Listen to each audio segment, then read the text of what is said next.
后来有乡亲啊，这个天气真热，鼻头未开，食袂落饭，所以真侪人爱食凉面。台北市卫生局抽验超商、卖场、小食店等等40间卖凉面的店家，初检有17间无合格，复检也是有3间大肠菌超过标准。提醒乡亲，你食这种无加热、无煮过的食品，也是要多多注意店家的卫生。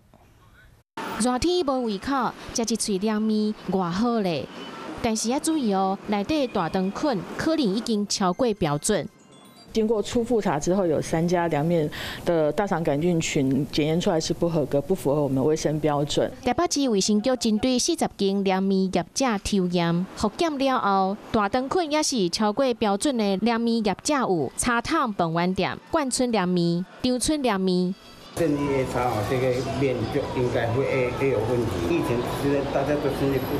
大家都会慌张。希望它适量的一个拿出来做陈列哈，那卖完了之后再从冷藏室拿其他的产品出来，才不会让它一直暴露在室温下，造成大肠杆菌的一个滋生。台北市卫生局提醒业者，凉面要保持新鲜，店面的环境要保持整齐，制作人员的手一定要洗好清气，器具嘛要消毒好，试合适的食材卖揽做伙，最后食材要好好保存。疫情难免影响到店面的生意，但是卫生嘛是要注意，才袂影响到健康。